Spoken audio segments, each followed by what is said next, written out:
Financial markets పై పట్టు సాధించాలనుకునే వాళ్ళు Revanth conduct చేసే వెబినార్ కోసం ఈ నెంబర్ కి కాల్ చేయండి. సుమన్ టీవీ ప్రేక్షకులకు నమస్కారం. నేను మీ రేవంత్ చలమల. సో మనకు ఆల్మోస్ట్ ఎలక్షన్స్ కంప్లీట్ అయిపోయి ఒక 1 వీక్ కంప్లీట్ అవుతుంది ఎలక్షన్ రిజల్ట్స్ వచ్చి. సో మనకు ఎలక్షన్స్ రిజల్ట్స్ రోజు ఒక విపరీతమైన సెల్లింగ్ చూసిన తర్వాత మార్కెట్లో కొంతవరకు రికవరీ వచ్చినట్టుగానే కనిపిస్తుంది. కానీ ఒకసారి గమనించినట్లయితే అటు నిఫ్టీ అయి ఉండొచ్చు, బ్యాంక్ నిఫ్టీ అయి ఉండొచ్చు, సో ఈ రెండు సెన్సెక్స్ కూడా అయి ఉండొచ్చు, ఇవేవి కూడా మనకి ఎలక్షన్ కంటే ముందు ఏదైతే హై మేక్ చేసిందో దాని ఎబోవ్ క్లోజ్ అవ్వడానికి చాలా ఇబ్బంది పడుతున్నాయి. సో బేసిక్గా మనం ఇంతకుముందు కూడా మాట్లాడుకున్నాం, ఎలక్షన్స్ కంప్లీట్ అయినంత మాత్రాన, ఎలక్షన్ రిజల్ట్స్ ఫేవరబుల్గా వచ్చినంత మాత్రాన మనకు హయ్యర్ సైడ్ వెళ్ళడానికి ప్రాబబిలిటీ పెద్దగా ఏమి ఇమీడియట్గా కనిపించదు. సో మనం అటువంటి యుఫోరియాని అయితే మెయింటైన్ చేయటం వల్ల, అంటే మార్కెట్లో రకరకాల న్యూస్ స్ప్రెడ్ అవుతూ ఉంటాయి, అంటే టీవీ ఛానల్స్ అయి ఉండొచ్చు, సోషల్ మీడియా అయి ఉండొచ్చు, ఒక హ్యూజ్ యుఫోరియాని స్ప్రెడ్ చేస్తూ ఉంటాయి. మనకి మోడీ స్టాక్స్ అని చెప్పి ఉండొచ్చు, లేదా PSU stocks, defence stocks, XYZ రకరకాల పేర్లతోటి మనకి స్ప్రెడ్ చేస్తూనే ఉంటారు. సో ఇక్కడ ఒక విషయం మనం గుర్తుపెట్టుకోవాల్సింది ఏంటి అంటే, మనకి ఎలక్షన్కి సంబంధించిన ర్యాలీ కంప్లీట్ అయిపోయింది అనుకున్నాం కాబట్టి, సో ఇక మీదట హయ్యర్ సైడ్కి వెళ్ళటానికి మనకి నెక్స్ట్ ఫండమెంటల్స్ మాత్రమే లైన్లోకి వస్తాయి, కానీ ఇక మీదట ఏ ప్రభుత్వం ఫామ్ చేసిందన్న దాని మీద మనకి మూమెంట్ అనేది ఉండదు అని. సో ఇప్పుడు మనం గమనించినట్లయితే ప్రీవియస్ హైన్ అయితే ఏది ఒక్కటి కూడా బ్రేక్ చేయలేకపోయింది. At mid cap, small cap, what not, every single అన్నీ కూడా మనకి డౌన్ సైడే ఉన్నాయి. సో అదే టైంలో మనం కొన్ని సెక్టార్స్ గురించి కూడా మాట్లాడుకున్నాం. ఐటీ సెక్టార్ ఒకటి, ఫార్మా సెక్టార్ ఒకటి, కన్జ్యూమర్, ఇవన్నీ కూడా కొంతవరకు అట్రాక్టివ్గా ఉన్నాయి అని. సో అదే ఐటీ సెక్టార్ మీరు గమనించినట్లయితే మనకి ఎలక్షన్ డే కంటే ముందు ఏ లో అవుతుందో ఆ లోతో కంపేర్ చేస్తే విపరీతమైనటువంటి ర్యాలీ మనం ఐటీ సెక్టార్లో చూసాం. అలానే ఫార్మా సెక్టార్లో కూడా ఒక మంచి రికవరీ అయితే గమనించడం అయితే అబ్జర్వ్ చేసాం. సో బేసిక్గా ఇక గోయింగ్ ఫర్దర్ పర్టికులర్గా నిఫ్టీ అండ్ బ్యాంక్ నిఫ్టీకి సంబంధించి ఎక్కడెక్కడ వాటికి సంబంధించిన సపోర్ట్ అండ్ రెసిస్టెన్స్లు ఉంటాయి అనేది ఒక్కసారి అబ్జర్వ్ చేసే ప్రయత్నం చేద్దాం. సో బేసిక్గా మనం టెక్నికల్ అనాలిసిస్ ప్రకారం గమనించినట్లయితే మనకి ప్రీవియస్గా బ్యాంక్ నిఫ్టీ 51,200 హై ఏదైతే మేక్ చేసిందో ఆ హైని బ్రేక్ చేయడం అయితే కొంతవరకు కష్టంలాగే కనిపిస్తుంది.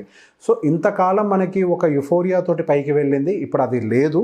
సో ఇక్కడ నుంచి టెక్నికల్స్ అండ్ రాబోతున్నటువంటి ఫండమెంటల్ యాక్టివిటీస్ బేసిస్ మీద మాత్రమే మార్కెట్ రియాక్ట్ అవుతున్నట్టుగా కనిపిస్తుంది. సో గోయింగ్ ఫర్దర్ మనకి 51,200 ఆ రేంజ్ అంతా కూడా, అంటే 50,000 నుంచి 51,200, 51,000 నుంచి 51,200, 200 పాయింట్స్ యూజ్ రెసిస్టెన్స్గా ఉంటుంది. అసలు అంత దూరం కూడా అవసరం లేదు. 50,000 అండ్ అబోవ్ సస్టైన్ అవటం కూడా కొంత టైం పట్టడానికి అవకాశం ఉంది. అంటే అటు ఫండమెంటల్గా కానీ టెక్నికల్గా కానీ కొన్ని సపోర్ట్ చేస్తే తప్పించి మనకు హయ్యర్ సైడ్ మూవ్ అవ్వడానికి అవకాశం లేదు.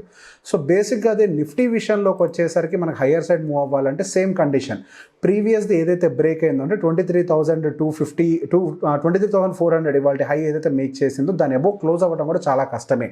అండ్ మార్కెట్ ఇప్పటి నుంచి మనకి నెక్స్ట్ రాబోతున్నటువంటి బడ్జెట్ సమావేశాల్లో ఏ సెక్టార్స్ మీద ఎక్కువగా ఫోకస్ చేస్తారు అన్న అంశాల మీద ఇంట్రెస్ట్ ఎక్కువగా చూపిస్తుంది.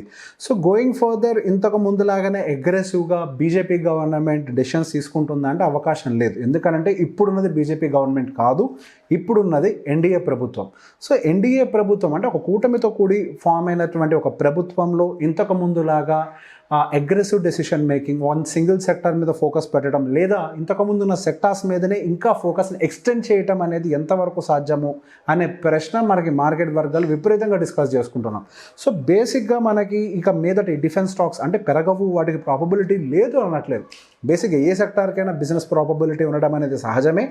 గోయింగ్ ఫర్దర్ డెఫినెట్గా ప్రతి వ్యాపారం పైకి వెళ్లాల్సిందే. కానీ ఇప్పుడున్నటువంటి సినారియోలో అయితే మనకు హయ్యర్ సైడ్ పర్టికులర్గా డిఫెన్సివ్ స్టాక్స్ అంటే మనం సోకాల్డ్ మోడీ స్టాక్స్ అని ఏవైతే పిలుచుకున్నామో ప్రీవియస్గా, అవి ఏవి కూడా దరిదాపుల్లో కూడా రీట్రేస్ కాలే. అంటే ప్రీవియస్గా మేక్ చేసిన హై అండ్ రీసెంట్ డిప్తో కంపేర్ చేస్తే కనీసం 50% రికవరీ కూడా ఎటువంటి కనిపించట్లేదు. ఇటు మోడీ స్టాక్స్ అయి ఉండొచ్చు, లేదా అదానీ స్టాక్స్ అయి ఉండొచ్చు, డిఫెన్స్ స్టాక్స్ అయి ఉండొచ్చు, పిఎస్యు స్టాక్స్ అయి ఉండొచ్చు, వేటిల్లో కూడా మనకి పెద్దగా ఇంప్రూవ్మెంట్ అయితే యాజ్ ఆఫ్ నౌ కనిపించట్లేదు.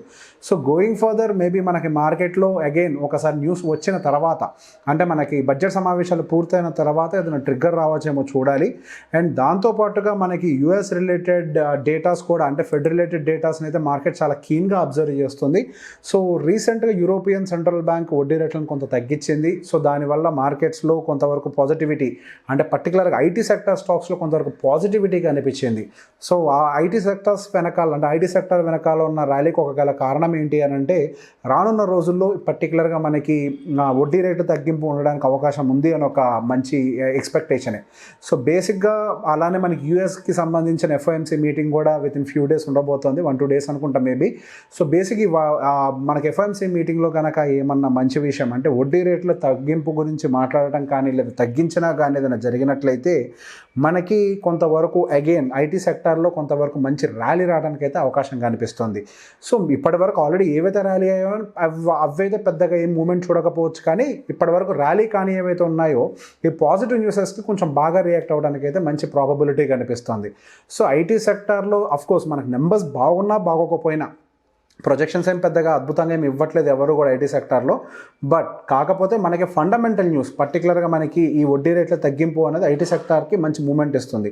రేపు యూఎస్ మార్కెట్ కనుక తగ్గించింది అనుకోండి, మనకు ఆర్బీఐ కూడా మన ఇండియాలో వడ్డీ రేట్లు తగ్గించడానికి అవకాశం ఉంటుంది. సో బేసిక్గా అంటే ఇప్పుడు నుంచి రాబోతున్నటువంటి ఫండమెంటల్ న్యూస్ని చూసుకుంటే అగైన్ మనం వడ్డీ రేట్ల వైపుగానే మూవ్ అవుతూ ఉన్నాము, అంటే వడ్డీ రేట్లు ఆ ఫండమెంటల్ న్యూస్ వైపే మూవ్ అవుతూ ఉన్నాము. సో గోయింగ్ ఫర్దర్ మనకి డెఫినెట్గా ఈ వడ్డీ రేట్ల తగ్గింపు గురించి సెక్టార్స్ మనకి ఇవైతే 100% ఫేవరబుల్గా ఉండడానికి అవకాశం కనిపిస్తుంది. సో బేసిక్గా ఎప్పుడైతే ఇంట్రెస్ట్ రేట్స్ హైక్స్ చేశారో అప్పటి నుంచి ఐటీ సెక్టార్ అనేది కంప్లీట్గా లోవర్ సైడ్ కన్సాలిడేట్ అయిపోయింది. ఇప్పటి వరకు అసలు ఎటువంటి ర్యాలీలో పార్టిసిపేట్ చేయలేదు. అగైన్ వడ్డీ రేట్లు అనే టాపిక్ మళ్ళీ రాగానే అంటే మనకి మొన్న యూరోపియన్ బ్యాంక్ అనేది వడ్డీ రేట్లను తగ్గించిన వెంటనే మనకి ఇమీడియట్గా ఐటీ సెక్టర్ రియాక్ట్ అవ్వడం మొదలుపెట్టింది. యూఎస్లో కూడా కొంతవరకు ఎకానమీ టైటన్ అవుతోంది, అంటే బేసిక్గా అది వడ్డీ రేట్లు తగ్గడానికి ఫేవరబుల్ సిచ్యువేషన్ అనమాట. ఎకానమీ టైటన్ అవ్వటం అనేది బ్యాడ్ అయినప్పటికీ మనకి తగ్గించుకోవడానికి అంటే వడ్డీ రేట్లు తగ్గించుకోవడానికి ఒక మంచి ఫేవరబుల్ సిచ్యువేషన్ అది.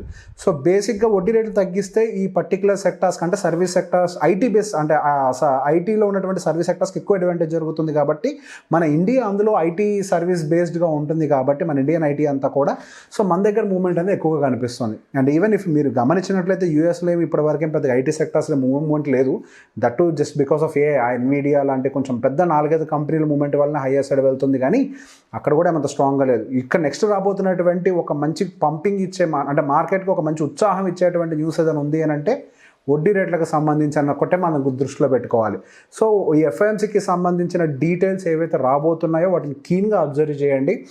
ఇక్కడ నుంచి యూఫోరియాలా కాకుండా అంటే కొద్దిగా మరి ఏదో పెరిగిపోతుంది వెళ్ళిపోతుంది అన్నట్టుగా కాకుండా ఇక్కడ నుంచి అయిపోయింది ఆ యూఫోరియా కండిషన్. ఇక్కడ నుంచి అయితే మాత్రం కొంతవరకు మనకి మార్కెట్లో ఫండమెంటల్స్ ఏమేమి వస్తున్నాయి అనేది గమనించుకుంటూ కనుక ఇన్వెస్ట్ చేసినట్లయితే ఎటువంటి డిప్స్ వచ్చినా మనం కంగారు పడాల్సిన అవసరం లేదు. ఆ డిప్స్ని మన అడ్వాంటేజ్ కూడా డెఫినెట్గా తీసుకోవచ్చు. వచ్చిన ప్రతి డిప్ని యాడ్ చేసుకుంటూ మన పోర్ట్ఫోలియోని యావరేజ్ చేసుకుంటూ మన హయ్యర్ సైడ్ తీసుకెళ్ళడానికి అయితే మంచి ప్రాబబిలిటీ అయితే ఉంటుంది. సో ఎవ్రీ డిప్ని అడ్వాంటేజ్ తీసుకోండి, డిప్స్ వస్తాయి డెఫినెట్గా, దెర్ ఇస్ నో డౌట్. మనకు డౌన్ సైడ్ ప్రాబబిలిటీ 10% ఉంటుంది అని చెప్పేసి ఎస్టిమేట్ చేస్తూనే ఉన్నాం. సో బేసిక్గా డిప్ వచ్చినప్పుడల్లా యాడ్ చేసుకోవడమే కానీ మనం కంగారు పడే అంతగా అయితే ఏమీ లేదు. సో బేసిక్గా రీటైలర్స్ అయితే ఈ బై ఆన్ డిప్ అన్న కాన్సెప్ట్ని బాగా ఫాలో అవుతున్నారు అనే విషయం మొన్న June 4 ఎలక్షన్ రిజల్ట్స్ రోజు వచ్చినటువంటి డేటాను గమనిస్తే అర్థమవుతుంది. ఆ రోజు డిప్ వచ్చిన వెంటనే విపరీతమైన ఇన్ఫ్లోస్ మ్యూచువల్ ఫండ్స్లోకి అయి ఉండొచ్చు, వాటన్నిటిలోకి. సో బేసిక్గా ఇక్కడ చాలా క్లియర్గా అర్థమవుతుంది ఆ ఇన్ఫ్లో చూస్తే. సో బేసిక్గా రీటైలర్స్ ఎవరు కూడా డిప్స్లో భయపడట్లేదు, ఇంకెక్కువ అడ్వాంటేజ్ తీసుకునే ప్రయత్నమే చేస్తున్నారు. ద సేమ్ అదే కంటిన్యూ చేసినట్లయితే మనకి లాంగ్ రన్లో డెఫినెట్గా మార్కెట్స్లో మంచి అడ్వాంటేజ్ తీసుకోవడానికి అయితే అవకాశం ఉంది. సో ఈ వీడియో కనుక మీకు నచ్చినట్లయితే లైక్ చేయండి, షేర్ చేయండి. Thank you. సుమన్ టీవీలో మీ పర్సనల్ అండ్ బిజినెస్ ప్రమోషన్స్ కోసం కింది నెంబర్కి కాంటాక్ట్ చేయండి.